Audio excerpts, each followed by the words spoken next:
ଆଜ୍ଞା ସମୟ ହେଇଯିବ ପ୍ରାୟ ସକାଳ 11ଟା। ମୁଁ ବାହାରିଗଲି ଭୁବନେଶ୍ୱରରୁ ଜଟଣୀ ଅଭିମୁଖେ। ମନରେ ଥିଲା ମୋର ଅନେକ ପ୍ରଶ୍ନ ଆଉ କିଛି ନୂଆ ଜାଣିବାର ଜିଜ୍ଞାସା।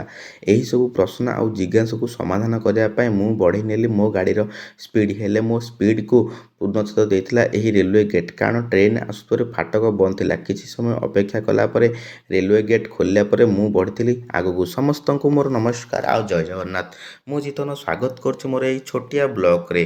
ପ୍ରାୟ 22 କିଲୋମିଟର ଅତିକ୍ରମ କଲା ପରେ ମୁଁ ପହଞ୍ଚିଲି ଜଟଣୀରେ ଥିବା ଜାମୁକୋଳି ଅଞ୍ଚଳରେ, ଯେଉଁଠି ହଜାର ବର୍ଷରୁ ଉର୍ଦ୍ଧ୍ୱ ହୋଇଯିବ ପୂଜା ପାଉଛନ୍ତି ପ୍ରଭୁ ଶ୍ରୀ ଲବଣେଶ୍ୱର। ଏଠିକାର ବୁଦ୍ଧିଜୀବୀ ଓ ଗୁରୁଜନମାନଙ୍କ କହିବା ହିସାବରେ ଏହି ଅଞ୍ଚଳ ଘନ କାଜୁ ଜଙ୍ଗଲରେ ପରିପୂର୍ଣ୍ଣ ଥିଲା। ସମ୍ରାଟ ଅଶୋକଙ୍କ ଯୁଦ୍ଧ ସମୟରେ ଏହି ପାହାଡ଼ଟି ରାଜା ପଦ୍ମନାଭଙ୍କ ବିଶ୍ରାମସ୍ଥଳୀ ମଧ୍ୟ ଥିଲା। ଏହି ଲବଣଗିରି ପାହାଡ଼ରୁ ଆପଣ ଧଉଳିଗିରିକୁ ମଧ୍ୟ ଦେଖିପାରିବେ। ଲବଣଗିରି ପାହାଡ଼ ଭୁବନେଶ୍ୱର ଉପକଣ୍ଠରେ ଏକ ଆଶ୍ଚର୍ଯ୍ୟଜନକ ସ୍ଥାନ। 23 ବର୍ଷ ପୂର୍ବେ ଗ୍ରାମବାସୀ ମାନେ ଏହି ପାହାଡ଼ ଉପରେ ଏକ ଆଶ୍ରମ ନିର୍ମାଣ କରିଥିଲେ। ସ୍ଥାନୀୟ ଲୋକ କୁହନ୍ତି ଯେ ଲବଣଗିରି ପାହାଡ଼ରେ ପୂଜା ପାଉଥିବା ମହାଦେବଙ୍କୁ ମାଟି ତଳେ କୌଣସି କାରଣ ପାଇଁ ଲୁଚା ଯାଇଥିଲା। 2000 ମସିହାରେ ପ୍ରତ୍ନତାତ୍ତ୍ୱିକ ବିଭାଗ ଖନନ କରିବା ପରେ ଏହି ମନ୍ଦିରର ପୁନରୁଦ୍ଧାର ହୋଇଥିଲା। ସେବେଠାରୁ ଏଠାରେ ପୂଜା ପାଉଛନ୍ତି ପ୍ରଭୁ ଶ୍ରୀ ଲବଣେଶ୍ୱର। ତତ୍ ସହିତ ଏଠାରେ ପୂଜା ପାଉଛନ୍ତି ଭଉଣୀ ସୁଭଦ୍ରା ଓ ବଡ଼ ଭାଇ ବଳଭଦ୍ର ସହିତ ପ୍ରଭୁ ଶ୍ରୀ ଜଗନ୍ନାଥ।